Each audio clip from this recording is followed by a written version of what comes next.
All right, thank you. Be seated.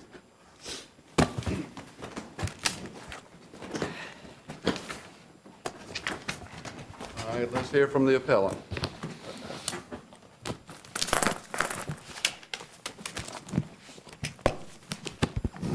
Good morning, Your Honors. May it please the Court. The issue presented here is whether a prior conviction for resisting arrest under Maryland law has as an element the use of violent force against another person as necessary to qualify it as a crime of violence under Section 2L 1.2 of the Guidelines. We urge the Court to find that it does not have an element. Last year, the Maryland Court of Appeals stated in Nicholas, the force that is required to find a defendant guilty of resisting arrest is the same as the offensive physical contact that is required to find a defendant guilty of the battery variety of second-degree assault. And as the Supreme Court held in Johnson, offensive physical contact does not constitute violent force. The government asked this Court to set aside the statement in Nicholas and to look at the underlying conduct of resisting arrest convictions in Maryland and find that violent force is in fact necessary. But doing so would run afoul of Johnson, in which the Court said that federal courts are bound by the state Supreme Court's interpretation of state law, including its determination of the elements. It would also conflict with the categorical approach's focus on the elements and not the underlying conduct of a prior conviction. So you're saying that there's an absolute prohibition at looking at any conduct as an aid to interpreting an element of a state offense? No, I'm not saying that it's an absolute bar. I'm saying that when there's a clear pronouncement by the highest court of the state that you do not need to look any further to illuminate the elements. If it was unclear, that would be a different situation. Would you agree that in looking at the elements, we don't need to look at whether force is required, but whether there is a threatened use of force as an element? Threatened use of violent force. The key word is violent force. Well, if you look at Johnson, violent force means force that'll cause pain or personal injury, nothing more. And so it really just becomes circular. And my question is resisting arrest, physical arrest by an officer, more violent, more threatening to personal injury than burglary, where the burglar breaks and enters with stealth, hoping nobody's at home, but may encounter somebody? I certainly do not think it's more threatening of injury than burglary, but also the question... Which one you think is more susceptible, a greater threat to the use of force and cause of pain? Well, I think they're so separate that it's hard to compare. The Supreme Court does it all the time, and they find burglary to be a fairly low threshold. Well, burglary actually does not qualify as a predicate offense under the force clause. It qualifies as a predicate offense under the residual clause. I understand, but I'm asking you a hypothetical question. Okay. Because I do believe there's a direct analysis, but you can answer the question as to whether you believe the threat of violence or personal injury or pain is greater in resisting arrest than in burglary. You're looking at the usual resisting arrest case and the usual burglary case. I think the threat is greater in burglary. I think the violent confrontation of somebody entering your home... Do you agree resisting arrest is resisting a physical apprehension? Yes, it is. It just need not be violent. Well, violent is the threatening of pain or personal injury to others, the possibility. How about escape from custody?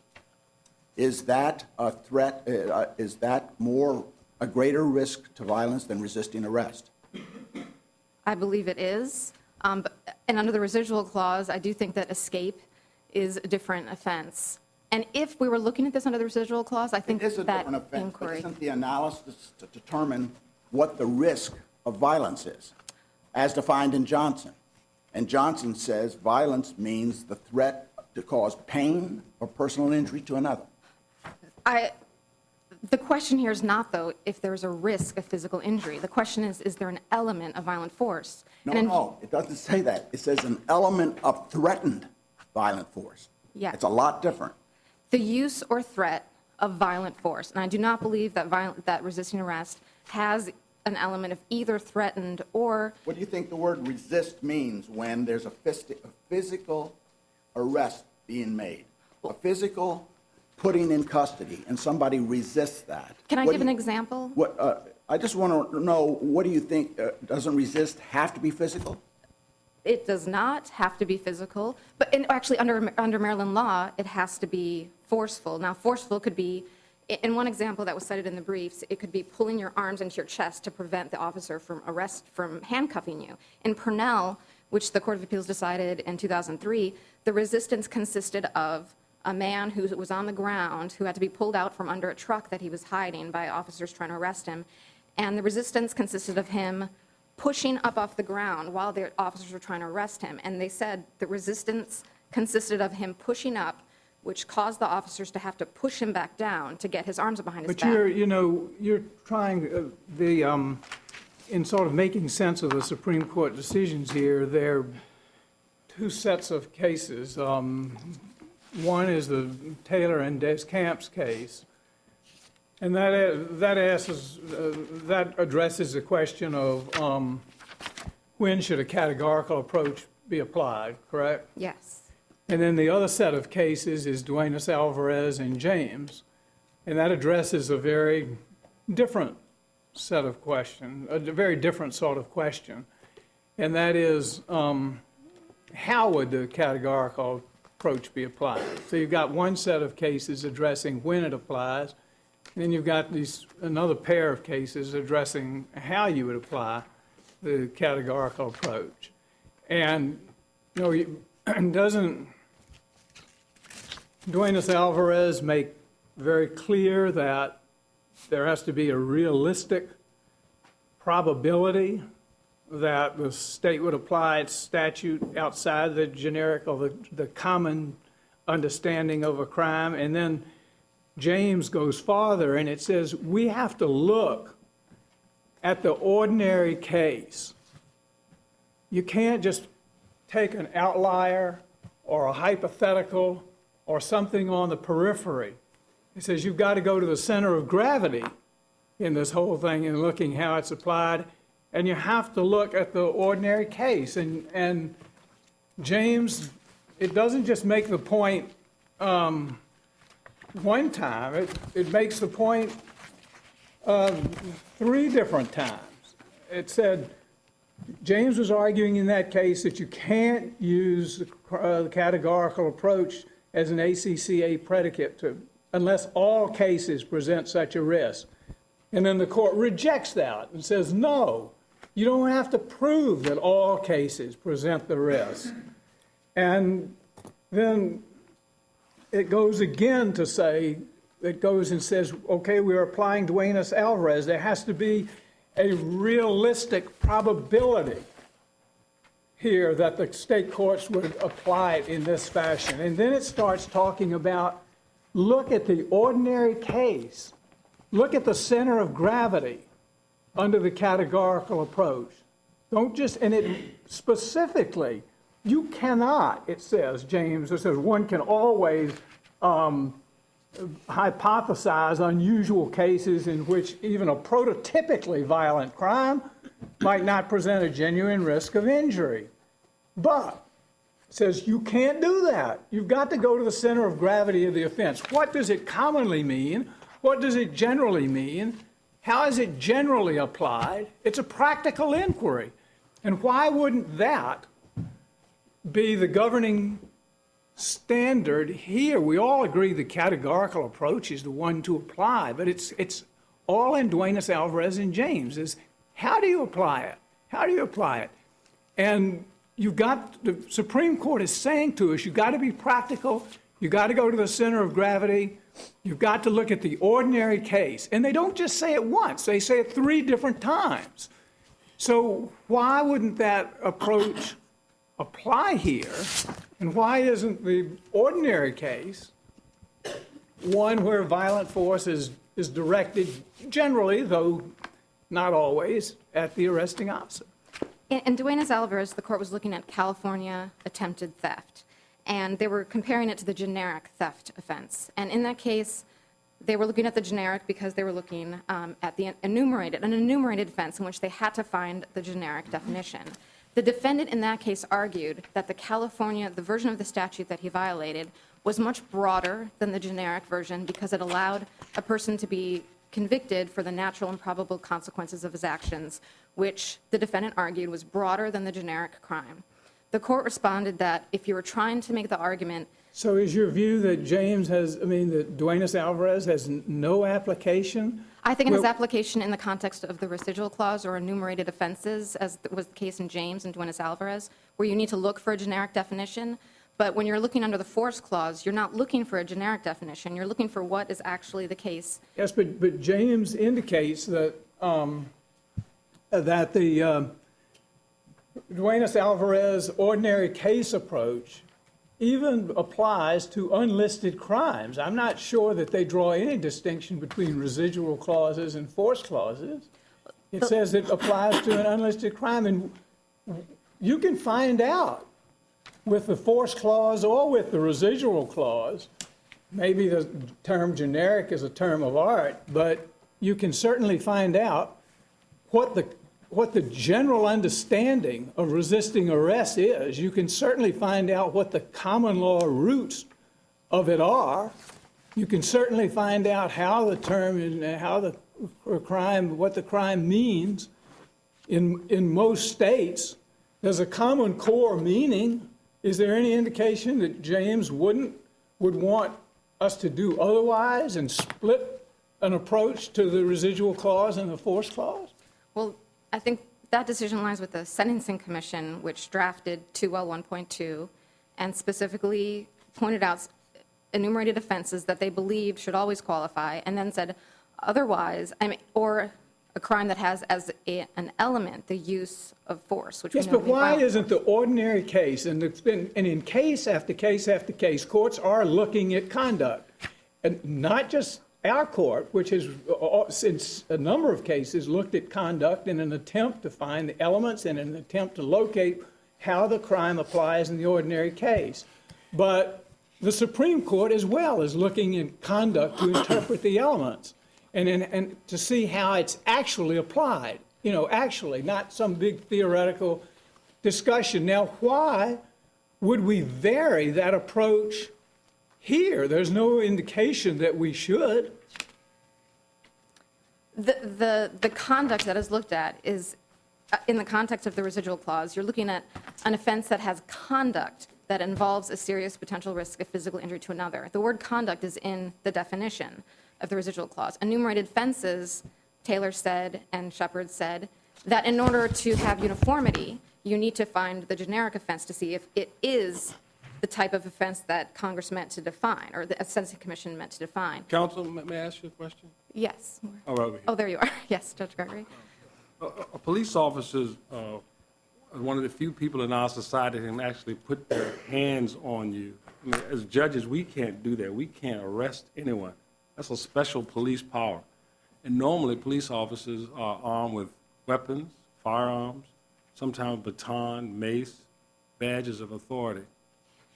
In that sense, and to resist that force of authority, that's the element, and the threat of violence.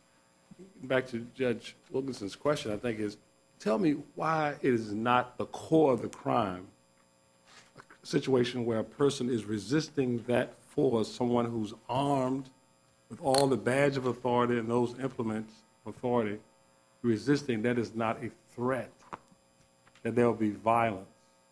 I'm not saying that A there... threat of violence, I mean, that someone may have force against them that could cause injury. Why not? That's the question. Why not? The first answer is that I don't believe that there is a threat of inherent violence. Why And not? Second, well, can I jump to my second? Even if there was... Let me get back to the first. Okay. Even if there was a threat of violence, that is not the inquiry. The inquiry is whether there's an element of violent force. To go back to the You're first... misstating the statute, the regulation. It says has as an element the use, attempted use, or threatened use. Oh, the threat. Yeah, I thought we had that. I thought we conceded that the element is a threat. It can be the threat, but of Yes, go ahead. violence. Okay, so to go back, in Carthorne, this court looked at assault and battery on a police officer. Assault and battery, which is certainly, you would think, more affirmatively aggressive and violent than resisting arrest. And this court found that it was not a crime of violence under the force clause of the career offender enhancement because police officers are trained individuals.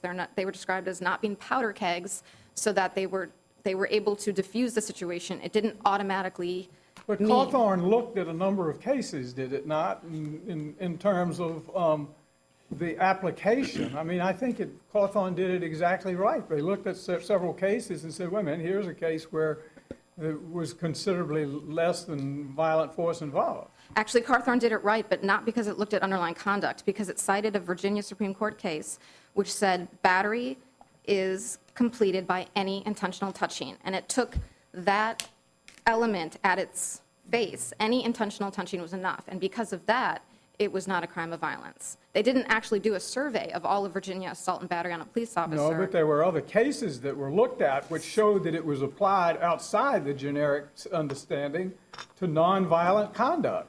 Certainly, but that was not necessary to the holding. Well, you can say it wasn't necessary. It certainly added a great deal of persuasiveness to the analysis to actually look at the conduct, as Cawthorn did, properly and rightly, Yes. and to show situations where there were a number of instances where the ABP was applied to perfectly innocuous situations. But I don't see that we have that here. Well, in Virginia, there happened to be published cases that were readily accessible in which it Yes, had and been. it's significant, that's right, and that's why Cawthorn is right, because in Virginia, there were a number of published cases that indicated it was applied to a nonviolent conduct. But here, you have a different situation. You have resisting arrest, which is a crime with long common law roots, going back to the 1850s. The violent origins of the crime are made clear even in the English cases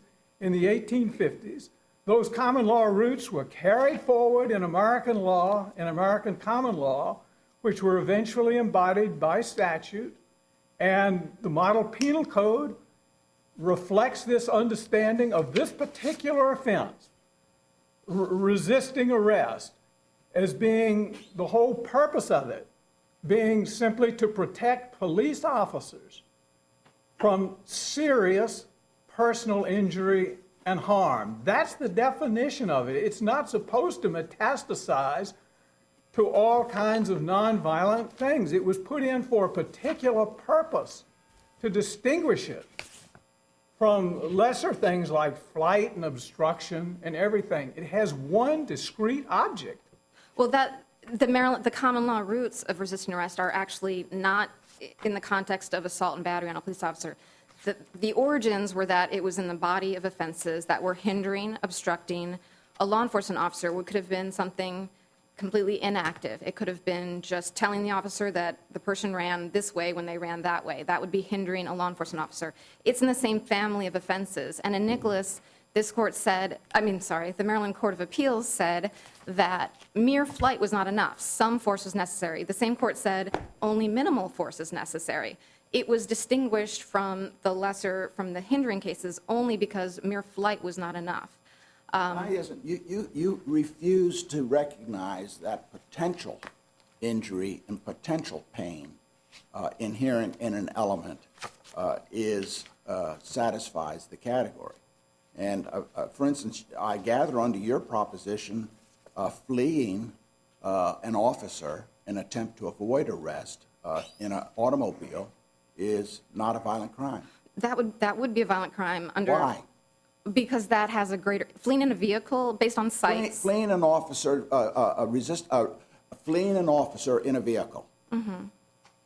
Under Sykes, it would because. Of course it yes. say it because they notice, even though that statute also had another crime, which is resisting with physical force. The Supreme Court says just fleeing in a vehicle from an officer can lead to violence, like burglary can lead to violence, like escape can lead to violence. And I suggest to you resisting a physical arrest, as Judge Gregory pointed out, an officer who's armed and will take you in by force. Mm-hmm. Resisting that leads potentially to personal injury and pain. The offense here is just resisting arrest. I agree with you that resisting arrest by fleeing in a vehicle. You agreed that arrest is a physical concept. It is. Taking somebody, and when you resist the physical arrest of a person, your conduct has to be addressing the physical effort of the officer. The physical force, The force is not necessary. It's the threat of force. Even the threat of force. Violence, it's a threat of actually personal injury and harm. But it's not necessary to the conviction. The point is that many, in fact, even if you looked at every single case under Maryland law and found violent conduct in every single one, it still does not matter. The key is, DeCamp said the key is the elements, not the facts. We need to know what was minimally sufficient to support a conviction. So even if there was one case that never made it up to a published decision. But see, you keep imposing the standard that force has to be an element. And I'm suggesting to you that resisting inherently threatens force. It doesn't necessarily implicate force. And all the definitions we have is a threatened use of force. Even in Johnson, where they talked about violent force, it was the threat, the capability of causing pain or personal injury. I think Sykes, the reason in Sykes actually, which was the fleeing in a vehicle from law enforcement, Sykes specifically said that there was not an element of force, even though there was a significant risk of injury. Sure. And so they're not the same. That doesn't help you at all. Oh, I think it... Because you keep arguing that the element has to be the exercise of force. And I'm suggesting to you the element, under the provision, the element has to be the threat of force, just as extortion, burglary, and the other ones that are in the list. Does second-degree assault under Maryland law involve a threat of physical force? No. According to this court in Royal, no. It does not qualify as a violent felony. I didn't ask whether it qualifies as a violent felony. I asked whether it involves a threat of violent force. No. It includes only any physical contact, any unwanted touching, no matter how slight. Same as in Johnson. Would not an assault on a police officer involve a threat of violent force if Judge Niemeyer is right about resisting arrest? I don't see the difference between resisting arrest of a law enforcement officer under Maryland law and an assault on a law enforcement officer under Maryland law. If what answers the question is whether there's a threat of force. I don't see how there cannot be a threat of force against the law enforcement officer when you assault a law enforcement officer any differently from the threat of force, if Judge Niemeyer is right, when it comes to resisting the arrest affected by a law enforcement officer. But as your earlier answer suggested, we've held clearly now several times that second-degree assault under Maryland law is not categorically a crime of violence or a violent felony. Is any of that incorrect? No, that's not incorrect. Okay. That the fact that there may be a risk of physical force, or there may be a risk of violence, is not the inquiry. The inquiry is whether it necessarily included that. And even the threat, I understand what your focus is on the threat, but if I can go back to Sykes, I think Sykes very much helps us, because in that case, the court specifically said that it did not have as an element the use, actual, attempted, or threatened use of violent force against another. They specifically said that under the force clause of the ACCA, fleeing from an officer in a vehicle did not constitute the violent felony. It did not fit under an enumerated offense either. It only fit under the residual clause. And they went through many statistics. What did the residual clause state? I'm sorry? What did the residual clause state? The residual clause said conduct that otherwise presents a serious risk of physical injury to another. Well, isn't that what we have here? You may, but that's not the question. Isn't that what we have here in the guideline, 2L1? No, you do not have a residual clause in 2L1.2. You only have enumerated. It says the attempted use or threatened use of physical force against the person of another. That's the force clause, which is the same clause, the exact same language in Sykes that Indiana fleeing from a... Same language in the residual clause, and by Johnson, it's the threatened use of personal injury. The violence is the threatened use of personal injury. No, they're separate. I just, respectfully, Your Honor, I disagree that... They're structurally separate, and they may use a few different words, but it's the same definitions. Not according to the Supreme Court. In Sykes, they were very clear that they had to be looked at in three different ways. And the ACCA has the force clause, which looks at the element, which is what we're looking at here, the enumerated offenses, and the residual clause. And they said that the fleeing of an officer in a vehicle did not satisfy the force clause because it didn't have an element of force. You can flee without exerting any force. It didn't satisfy, it was not a enumerated offense. It only fit under the residual clause because of the risk of physical injury to another, because based on statistics, it was actually a greater risk that somebody would get hurt or killed than even burglary or arson. So we contend that resisting arrest, no matter what you may feel about it in the other contexts, it does not fit in the force clause context because it does not have as an element violent force. But the crime is called resisting arrest. And the Maryland cases, including Williams and others, how is arrest resisted? It's resisted by force. And when you look at the recent Williams case, they talk, the one word that keeps appearing over and over is force, force, force, force. And when you look at the name of the crime is resisting, what kind of force are you resisting with? A gentle tap on the shoulder? I mean, you have to understand what goes on here. If somebody is using force, you have to use force. And the Maryland opinions make that clear, and you have to resist. And this isn't a game of act sweet, play nice when you think of resistance by force. It's got to be violent force. And the vast, vast majority of cases bear that out. My time's up. Can I answer that briefly? Sure.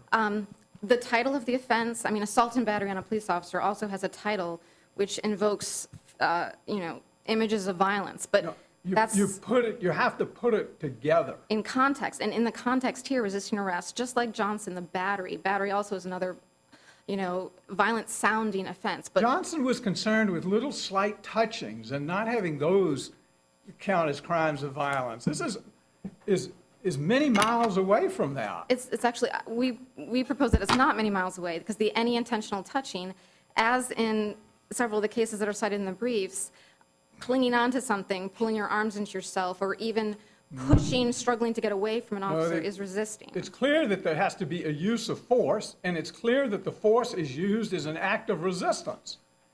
And, and just as a practical matter, as opposed to a sort of theoretical Byzantine angels on the head of the pin matter, resistance by force in this context can't mean a gentle pat on the back. Can I mention one more, even though my time is up? I feel like we're going round and round. I know, but in why don't you Carthorne, save that for let me just rebuttal? mention that Carthorne, the common law definition of assault was attempt with force and violence to do bodily hurt. That was part of the offense of assault and battery on a police officer. Again, force and violence to do bodily hurt. And that, when you actually looked behind just the title and the language, any intentional touching was enough. And in our case, any intentional touching is enough. And we contend that that makes it Theoretically, not. but Duenas Alvarez and James said, we're not going to pursue this in an ultra-theoretical way. We're going to find out what happens in the ordinary case. Seems to me resist goes much further than unintentional, a mere touching. A defendant can touch an officer on the arm or point his finger at his chest when he's making a point and have an assault. But that's a far cry from resisting arrest when the officer's trying to put cuffs on him. Well, the Maryland Court of Appeals does not see them as a far cry from each other. It considers those offenses as having very much overlapping elements, which is why in most of the cases, actually, when people... May have overlapping, but I don't see how that helps the Well, analysis because we're looking at the crime of resisting arrest. Right, and the overlapping elements does matter because the element of force is the same in both. So the offensive physical contact, even, in the context that you're saying, the offensive physical contact is the Except same. the object in assault is just the mere touching. The object in resisting arrest is to avoid being taken into custody physically. I don't think the intent in the defendant's mind is relevant to the level of force that's needed, but we can disagree on that. Unless there's any further questions, I will. Okay, thank you. Thank you. Let's hear from the government.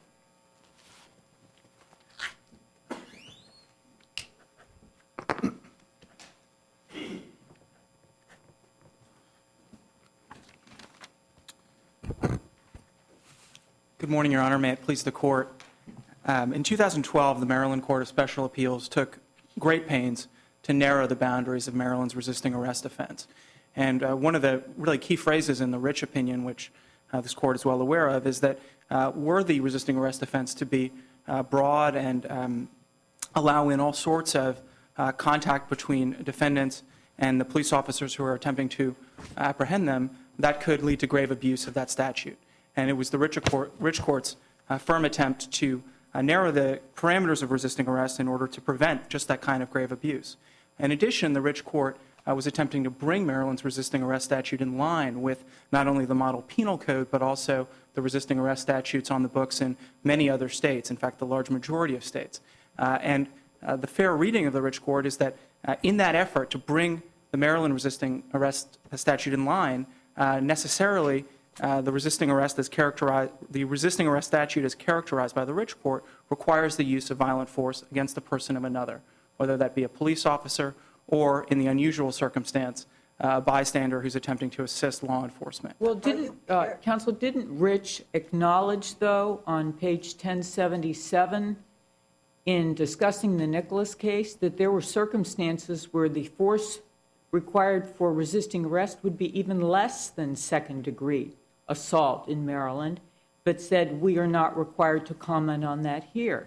So the Rich Court was acknowledging that resisting arrest did not require even the same degree of force as second-degree assault in Maryland, did it not, at page 1077? No, it didn't. And there are at least two reasons why that's not the appropriate reading of that language in Nicholas. The first reason is because what the court in Nicholas was referring, what the court in Rich was referring to there was the possibility that a crime of resisting arrest could be committed, but not the crime of second-degree assault on a peace officer. And that's separately codified under Maryland law.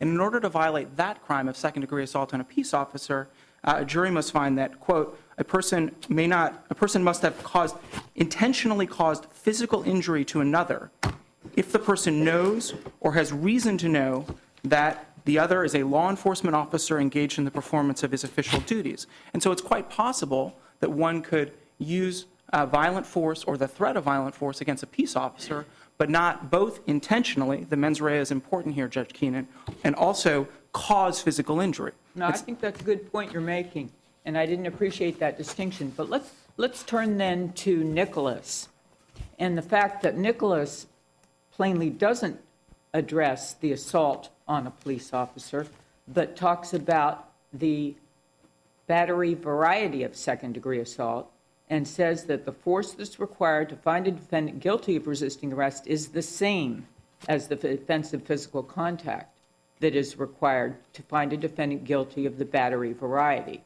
of second-degree assault. That's the highest court of the state. So what does it matter, if with all due respect, what Rich said, if the highest court of Maryland, as recently as 2012, last year, said that it's the same? Well, and if I may, Your Honor, I'd like to slide from your prior question into this question about Nicholas. Well, I think that this is the core of the concern here, because Nicholas is equating the force required for resisting arrest and has stated succinctly and plainly that it's the same as the force required to find a defendant guilty of the battery variety of second-degree assault. So it's the highest court of the state, and we've got to look at the highest court of the state, don't we?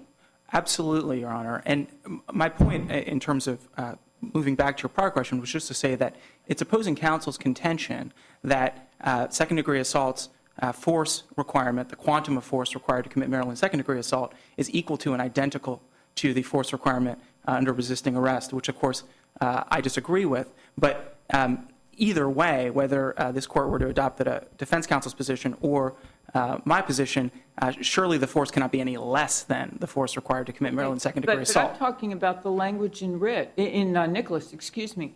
The highest court of Maryland has spoken. Why don't we have to follow that? Well, for several reasons, Your Honor. One, and this is the most important thing about the Nicholas decision, is that the Nicholas court was looking at an entirely different question.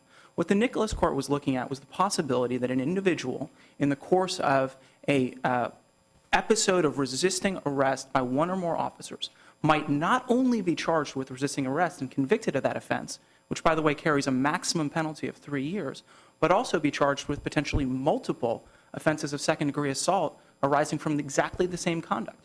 And the Nicholas Court cites to, and other more recent decisions of the Maryland Courts of Appeals cite to prior Maryland precedent in which defendants were actually charged with multiple counts arising from the same episode of conduct and received sentences far in excess of 3 years. For example, in Cooper, a defendant was sentenced to a 10-year consecutive sentence of imprisonment for a second-degree assault that occurred at the same time as, and was in fact the same conduct as, the resisting arrest. So that was the primary concern of the court in Nicholas, was to foreclose any possibility that a defendant could receive, for example, a 10-year sentence for something that really was plainly resisting arrest.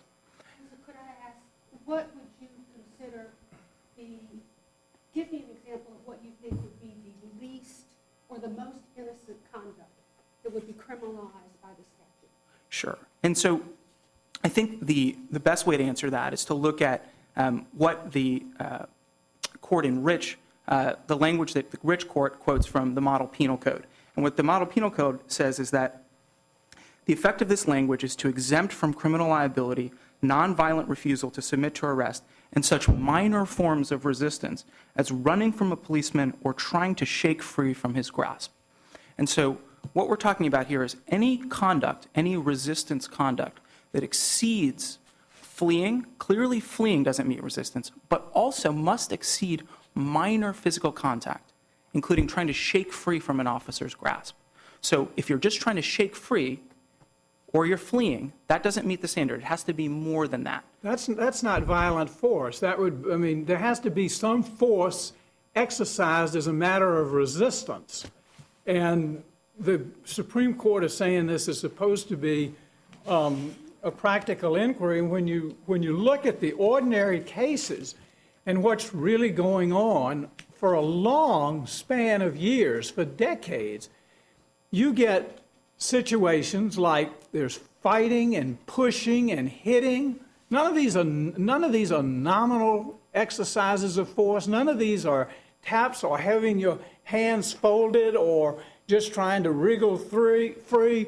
We're talking about positive force unleashed, in most cases, not always, but at the arresting officer. And there's not only fighting, pushing, hitting, kicking, biting to the extent that the officer's skin is broken on the wrist. Combatants are falling to the ground.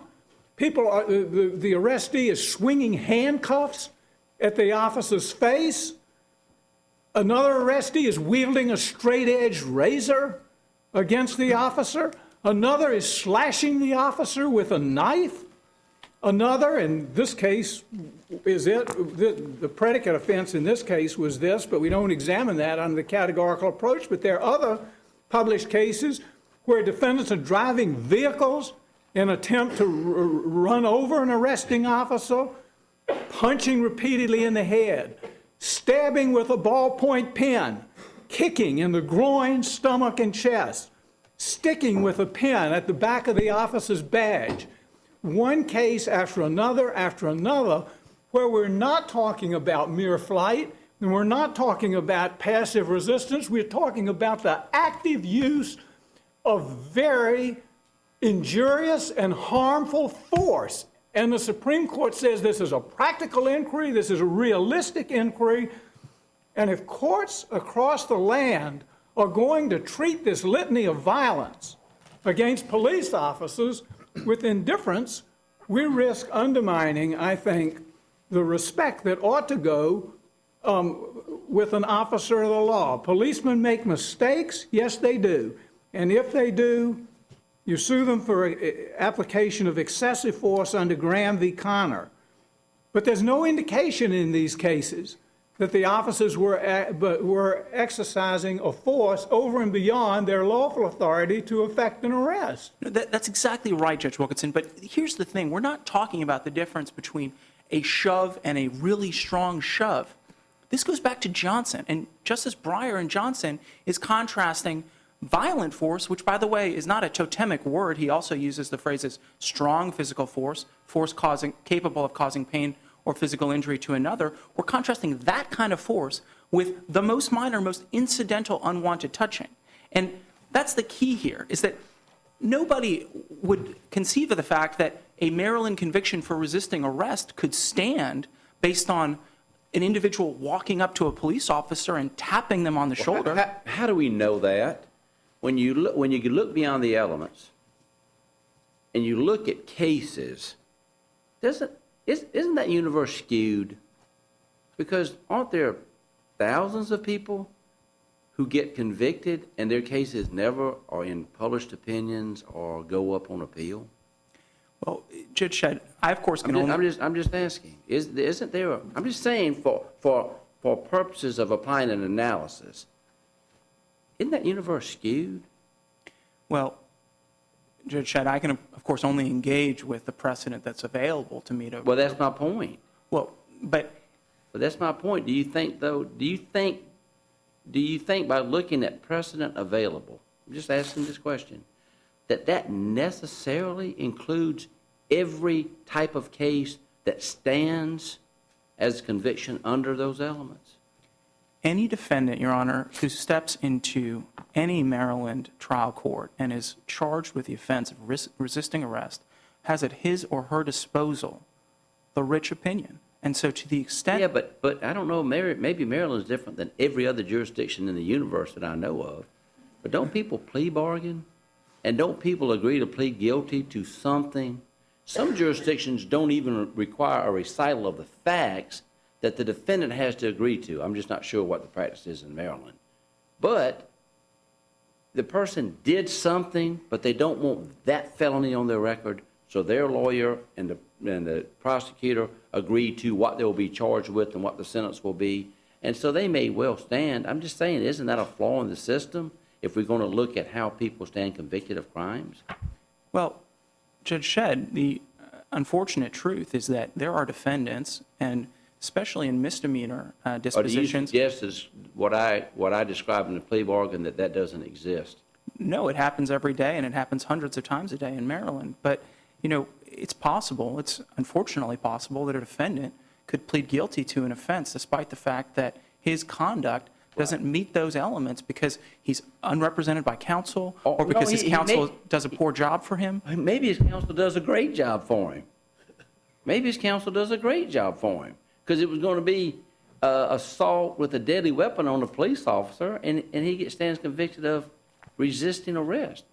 Maybe that wouldn't be such a bad deal that maybe the lawyer knows all the law, and he does that. But my point is, doesn't that just point out, do you think that points out any flaw in a system where we look at application of elements rather than the elements themselves in trying to decide what the cases are or what the mainstream is? Because I may be wrong about this, but it seems to me there is a skew in that universe when we look at those cases. You don't think that?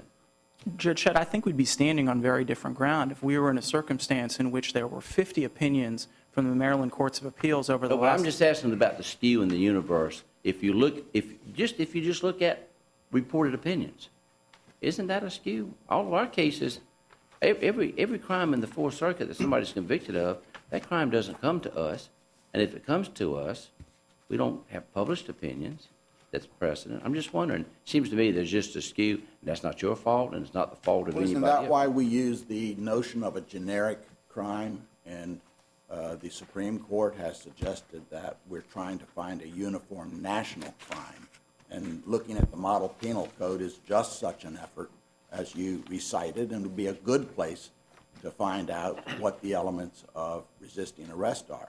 Now, true, we have to look at the state crime if they take it out of the heartland, but there's no evidence based on the cases, the reported cases that we have that just, Judge Wilkinson just recited a few of them. There's no suggestion that that takes it out of the heartland of the generic crime of resisting arrest as defined by the model penal code. Well, not only is there no suggestion, but we also have over 60 years of jurisprudence from the Maryland courts, none of which supports opposing counsel's position that you may commit resisting arrest through something less than violent force. Well, What about jury instructions, counsel? Well, Do you have any indication from anywhere that juries in Maryland are instructed or have ever been instructed that to find a person guilty beyond a reasonable doubt of resisting arrest, that the government must prove violent force? In fact, it's to the contrary, isn't it?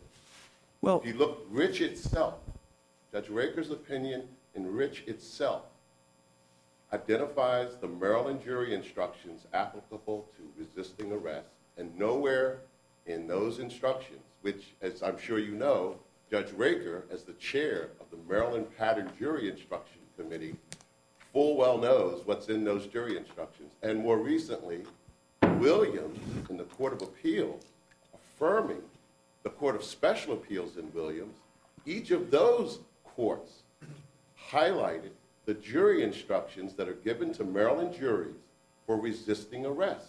And nowhere in any of that jurisprudence is there any requirement that a jury in Maryland be instructed that it must find beyond a reasonable doubt that the defendant resisted arrest with violent or strong or serious or substantial force.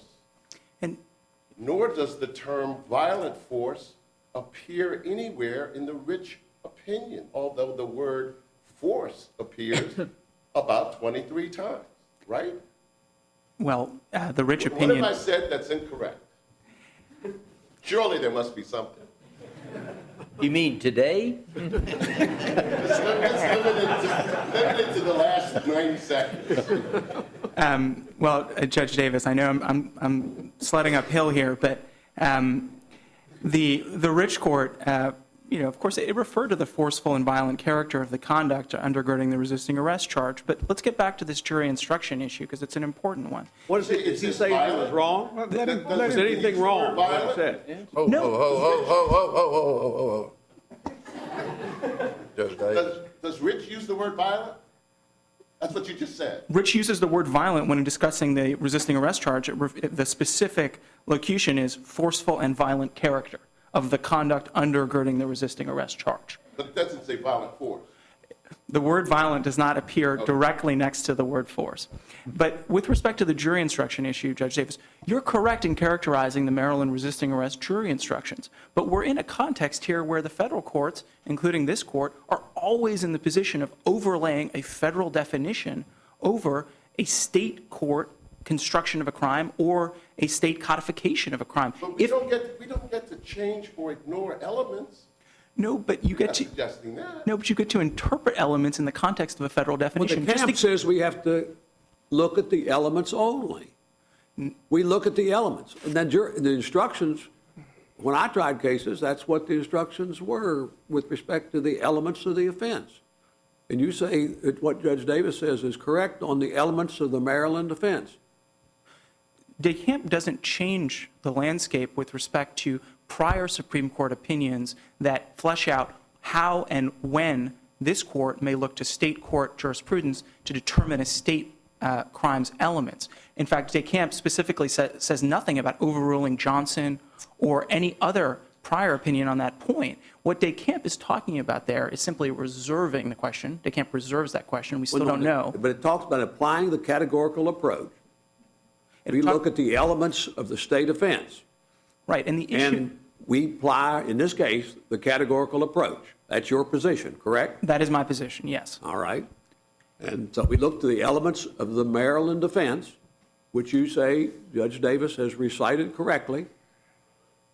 Seems to me you're in a real box. Well, if I may just give you a counterfactual, Your Honor. So, for example, in the case of Sykes, in that case, the Supreme Court was looking to determine whether a fleeing offense could meet the federal definition under the residual clause of conduct that was presenting a substantial risk of physical injury to another. But those words, substantial risk of physical injury to another, had absolutely no anchor. They weren't included in the state court definition of the elements of the fleeing offense. But nonetheless, the court in Sykes said we can overlay that federal definition on the state court's description of the elements of the crime to determine whether it meets that federal standard. And that's exactly what I'm saying that this court should do. The fact that the word violent force or the words violent force doesn't appear in the Maryland resisting arrest jury instructions or in the elements of the crime doesn't mean that this court is somehow precluded. If you're precluded from looking at conduct and you've got to just take the spare element, the bare-boned element. You're moving federal sentencing up to an ever more abstract level. You're not, in other words, no one thinks that you're precluded from looking at what is actually going on. But if you say, all right, we've got to take the abstract elements and that's it, we're moving federal sentencing so far from reality that, and the whole sentencing proceeding is something that's supposed to be grounded in a certain reality. Now, the Descamps and the categorical approach, for good and sufficient reasons, takes the sentencing approach one step away from reality in order to spare district courts the need to look into predicate crimes and in order to give defendants a benefit of earlier plea bargain. But you go a double remove from reality when you say, okay, in addition to the categorical approach, we're going to also confine ourselves to bare elements, even when the conduct shows the ordinary case to be one of active resistance, positive violence. And we're also going to say that we can't look at that, and we can't look at the fact that this is resistance, that the force is used in the context and in the purposes of resistance. And if we're precluded from doing that, we're taking the whole sentencing function and we're taking it at a double remove from reality. And I always thought that one of the things that was supposed to be very individualized and one of the things that was supposed to be grounded in actual, practical, real life facts was a sentencing hearing. And we're moving it very, very far away from that. Well, that's right. I mean, the bottom line, Your Honor, is that... Of course, every time that a federal sentence relies on a state predicate, it's pretty far removed from the sentencing hearing with the state predicate, isn't it? Well, and that's exactly... Just by definition. Well, and that's exactly... The Supreme Court has suggested that we try to make that as neutral, as regular as possible, so that we don't try to get our new spin on what state law might be. Can I ask you one case that I thought of that I wasn't sure how you would, whether you would regard that as an appropriate predicate here, and that is, suppose that in going to arrest an individual, the individual spit in the eye of the police officer. Well, Your Honor, then we're talking about whether... threat of violence. Well, I'm not sure that spitting necessarily is a threat of... Not necessarily, but... ...threat of violence. Is that or is that not? Does that, the conviction for that, does that come within the Maryland law or not? Well, Your Honor, we have no precedent in the Maryland courts for whether But that... I think that Judge Shedd's position... He could be holding out his hands to put on the handcuffs, and as he does it, he spits. It's no resistance. Or he could be coming out of the car, meeting the police officer and spitting at him. Well, It's in his insulting, eye. but it's not violent. Is that right? It's not violent?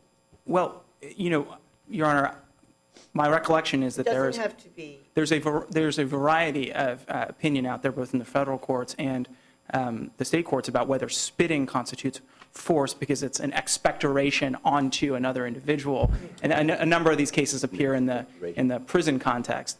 Let's go back to the question I was trying to get an answer to, and that is, in your view, what is the most innocent conduct that would be criminalized by the statute? And I'm not trying to change the question. I'm trying to amend the question so that perhaps we can both be aided by your response.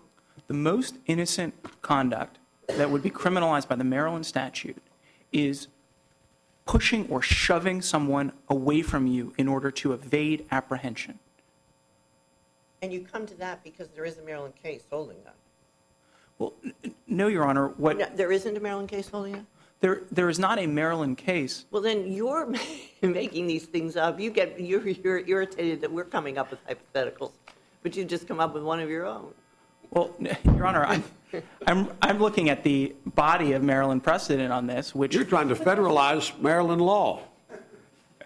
Well, Excuse me, could I just point out that what my question was? My question was, what do you think would be the most innocent conduct? Give me your example of what would be the most innocent conduct criminalized under the statute. well, I would say that the case of Williams, this recent case, is there, right there on the edge of essentially the most innocent conduct, and that's a case where a bystander tackled the defendant, took him to the ground, and then the defendant tried to push off the bystander who took him to the ground before the officers arrived. They struggled on the ground for approximately a minute and a half.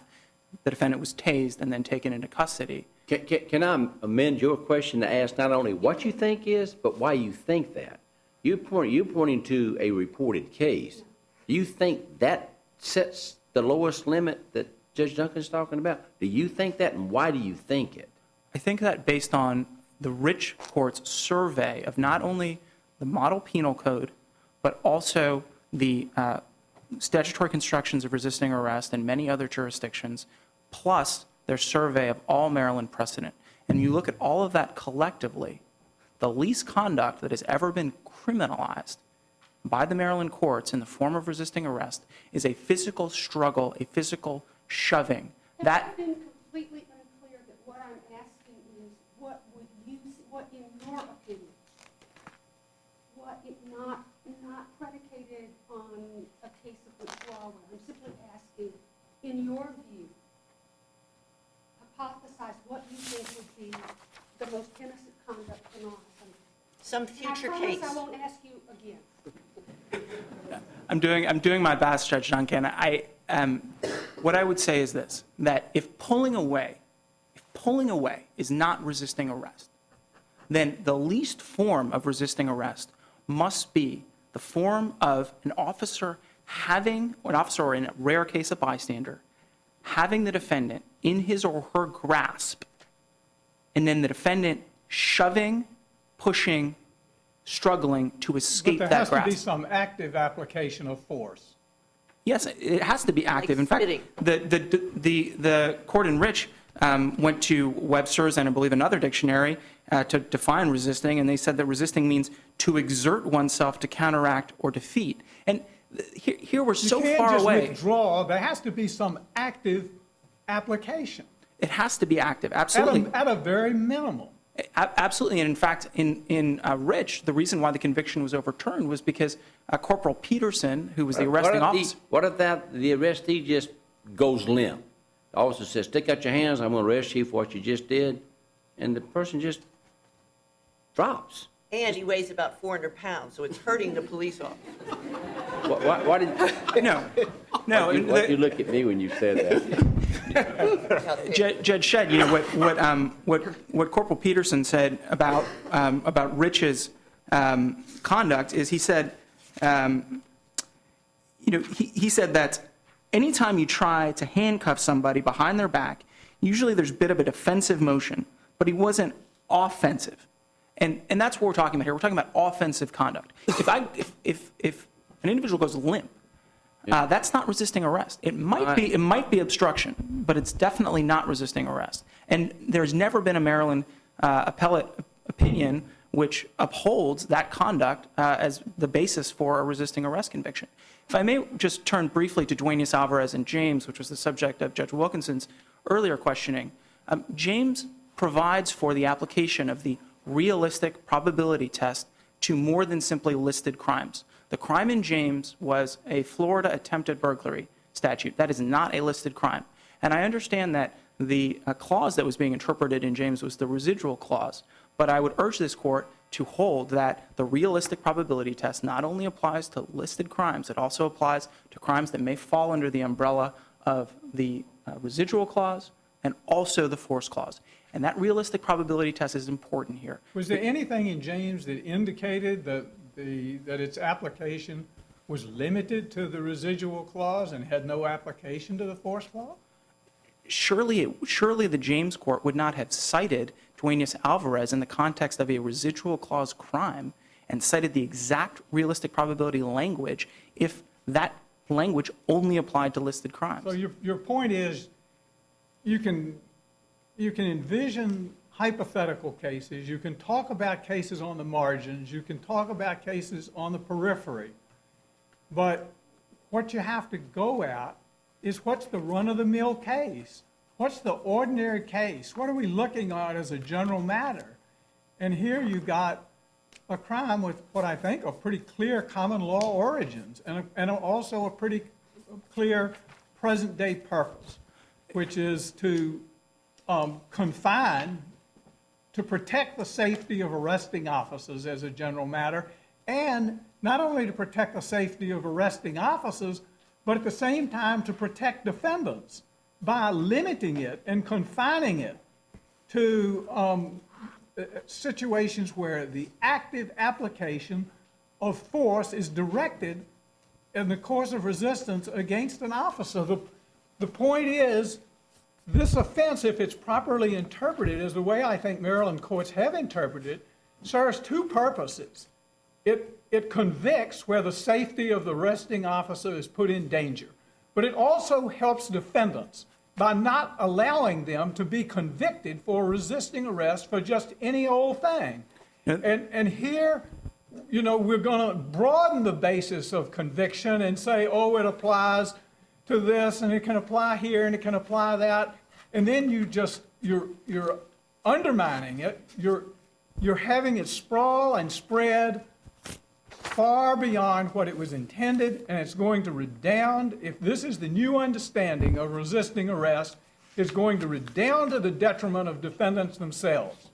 Well, I'm out of time, Your Honor, but if I just may state briefly, it's not my position that this court needs to determine whether violent conduct is at the heartland or presents itself in the ordinary resisting arrest case. It's my position that this court needs to apply that realistic probability test and say, is there something more than just a hypothetical crime? Is there something more than an example that has been conjured from the ether? Is there a realistic probability? That's not the heartland. We're on the edge here, Well, but there has to be a realistic probability. There's a realistic probability, but there's also the ordinary case, which means that there's also that ordinary case language out of James. But that's residual clause language, and so I would certainly concede I don't get the benefit of the ordinary case term because that's in the residual clause. I have a question for you regarding the application of the categorical approach. It seems to me that in separating these different approaches, the attempt has been to simplify the way in which this court undertakes an analysis. We ought not have to engage in this kind of back and forth as to what conduct specifically applies to a particular crime here when you're dealing with it. So if the proposition is accepted that to advance the manner in which you've gone here, or even if you're looking at realistic or ordinary, if we're looking at an element approach, then under your analysis, violent force would necessarily be an element of this crime. Violent force necessarily must be an element of this crime. And it's not a matter of looking at common sense or looking at different scenarios. The reason we're doing a categorical approach is because we're looking at this crime and saying, well, is it a necessary element? And in that instance, I guess I'd like to know if a person, I keep hearing all these active ways in which you can resist the force. You can fight, you can spit, you can do all kinds of stuff. Can you do nothing except grab a pole and hold on to it in the instance of an officer trying to effectuate an arrest, and you simply will not submit yourself to be arrested? Is that resisting arrest under Maryland law? Your Honor, simplicity is certainly a virtue. No, that's not simplicity. That's reality. There are many people who get arrested, and what they will do is hold on to something to keep from getting arrested. Is that resisting arrest? No, it's not resisting arrest. Then that answers my question. You say that's not resisting arrest, and I assume a case come up of that nature, someone's sought to being attempted to be arrested by an officer, and he grabs hold of something, just won't be arrested, or he locks arms with other people, and they just won't be arrested. That's not resisting arrest. It's not. It's obstruction. It's not resisting because the Rich Court, citing Titus, says it's got to be applied to the person of another. I see my time is up. Thank you very much. All right, reply.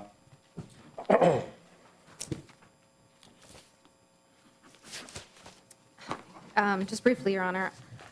Judge Wilkinson, you definitely described a lot of very ugly conduct in a host of resisting arrest cases, and we don't dispute that that is violent conduct. But in those cases, what we don't know is that the person wasn't also charged with assault in the first degree, assault with a deadly weapon, attempted murder. I mean, if somebody is stabbing somebody, those are subject to much greater convictions. Those convictions would tag a person as being a violent offender. That doesn't matter, counsel. We're not talking about that. Let me ask you this question. You agree violence and force does not have to be a listed element, correct? The element doesn't have to state violence. It doesn't have to state violent force, but the state court interpretation has to interpret the force as violent force. Yeah, but the point is that categorical approach is you look at the elements of the offense, and then we are determining at the federal level whether or not those elements can lead to a threat of violence. Right, correct? Do you agree with that? It's not. No. Do you agree that that's the analysis that we have to do, right or wrong, how we come up? We have to look at those elements and see whether or not the conduct required to meet that offense, whether or not it presents a risk of violence. You agree with that? No, I do Okay, not. what is wrong with that beginning analysis? The conduct, you said that you're looking at whether the conduct leads to a risk of violence. No, I said the elements of the offense, right? You have to look at the elements. Those elements being accomplished, conduct that falls under those elements, does it lead to a risk of violence? Is that correct? That is not the inquiry here. Why not? Because that's the inquiry under the residual clause. If it leads to a risk of violence, actually of physical injury to another, that's what you ask under the residual clause. The Sentencing Commission did not include a residual clause in 2L1.2. They could have, but they narrowed it to crimes that have as an element, just like Johnson and battery. As an element. The use or threatened use of violent force. So not conduct that could lead to it, conduct that is That it. does, right. So when you, first of all, in this situation, you're resisting an arrest. Unlike an assault, there could be many ways. A police officer stand on the corner and looking at the parade, you assault him or her, and they have restraints and they're professionals, they may or may not. But an arrest, there's only three ways you do it. Either you have an existing warrant for their arrest, a crime is committed in your presence, or you have probable cause that they have committed a crime. You agree with that? Yes. All right. So then you're dealing with that context of person already. The police officer has to do something. It's not an option. And what we're talking about is the elements require you to resist that objective of a police officer, a person who's committed a crime in their presence, they have probable cause they've committed the crime, or there's an outstanding warrant.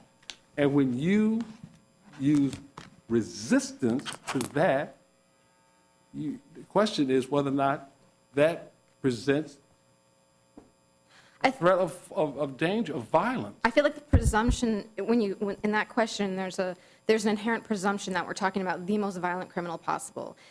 But a person drinking an open liquor on the street could be arrested. They're going to jail. Whether you're violent, going to jail is not a pleasant thing, whether it's going for liquor or going for stabbing. But the question for the enhancement, is this the kind of person who would later act violently? And to go back to Judge Wynn's question, holding onto a pole, the way I read the Maryland law, is enough to constitute resisting arrest.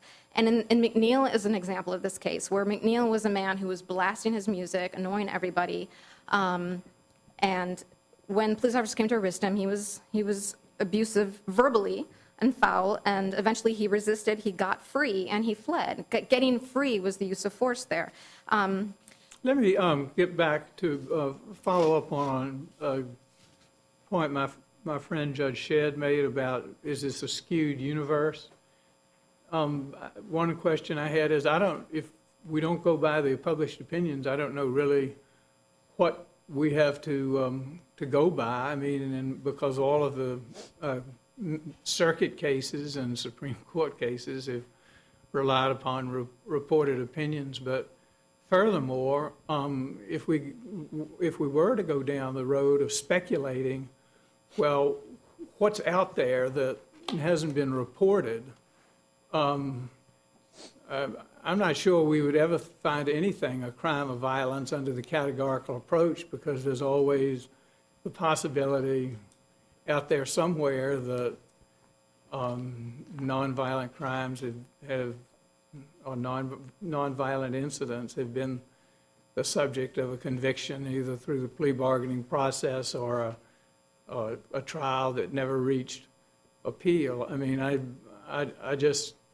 don't understand if we take the skewed universe approach. I wonder whether we can ever find a category, find something to be a crime of violence. What I'm concerned about is that the categorical approach is almost becoming a shorthand for their not, or either under only rare circumstances, being a crime of violence. I agree with you completely that looking into, the government referenced 50, 60 years of Maryland case law. I agree with you that actually is the more abstract proposition, to go back and see what the conduct in all these cases was in the skewed universe that we have.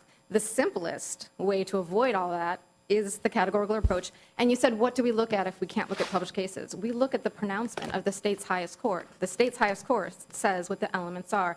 And I think the strongest argument we have is that... That's true, but the state's highest court is also using the word force over and over again in the... Offense, actually, the state's highest court said offensive physical contact. And my big question for the government is, if violent force is necessary in Nicholas, why didn't the court say violent force is necessary? They used the words offensive physical contact, and I think that ends the inquiry. How does holding on to a pole qualify under Rich, which seems to say that force is required? The force of holding onto a pole, I'd like to refer the court to Durham v. Jones was the case that was before this court recently, and the Maryland Attorney General described the offense as sufficiently,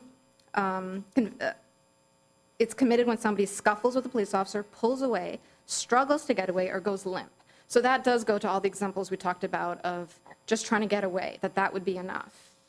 And there are several cases, Wilson, Trustee, Clark, Downs, that are cited. Are we trying to find a generic crime in this process, or are we going to go on a state-by-state analysis? In other words, if we are able to find that Maryland stays within the general confines of what is understood to be resisting arrest, say under the Model Penal Code or by other states, should we have, as part of our analysis, an effort to find a generic crime of resisting arrest to be applied nationally? I think that as long as we're looking at it under the force clause, we only look at Maryland. If the Sentencing Commission were ever to list resisting arrest... No, you're saying just in the identified crimes, we should be looking for generic. Were the and sentence... else yes. why you say we shouldn't be? Yes, I believe that we have to follow the language as written, which is whether it has as an element. But then the danger is if we identify crimes under the force clause or the residual clause, we're going to have a patchwork, I gather. That's what you're saying, which would sort of fall away from what Taylor seemed to suggest, that we're looking for some uniformity, national uniformity in applying these enhancements. Congress decided to enhance criminal penalty with these crimes. And I would think that somewhere in the process we should be looking for some level of uniformity, shouldn't we? Yes, I think uniformity is fantastic, which is why the elements-based approach works. And the Sentencing Commission... It does work, but if we find that the elements identified are identical in language, the word resist and the word arrest, to the language in 47 states, and we catalog those states, or we look at the Model Penal Code, which is what the Supreme Court has done frequently, wouldn't that be an adequate form of analysis? If resisting arrest was listed by the Sentencing Commission in 201.2, that is exactly what you would do. No, I'm not talking about identified. I'm talking about any enhancement. We're not looking for a patchwork of 50 state enhancements and cataloging these things, are we? No, well, the problem with that approach, though, is that because each state defines it differently, and you're looking for what the conviction was based on, not the conduct was, you're overbroad then, because there's some states that for resisting... By the way, people don't plead guilty to the Model Penal Code, do they? No, they don't. And in Maryland, we just have to look Maryland's at... entitled to define it differently than Pennsylvania. Exactly. And in West Virginia. Exactly. And if going limp in one state is enough and it's not in another... That's the reason we use the elements approach, as the Supreme Court said in the case. Exactly. We don't want to, because we don't need to look at the conduct. And rather It than is the- a uniform analysis, not a uniform result. A uniform Right. analysis in the way we look at this. The Yes. result may come out different. Yes. As long as our analysis is uniform, we're okay. I agree completely. And we're going to continue to go state by state, offense by offense. Well, when you're looking at the force clause, yes. Unless there's any further questions? Okay, Thank you. I'll ask the clerk to adjourn court, and then we'll come down and greet counsel and reconstitute in panels.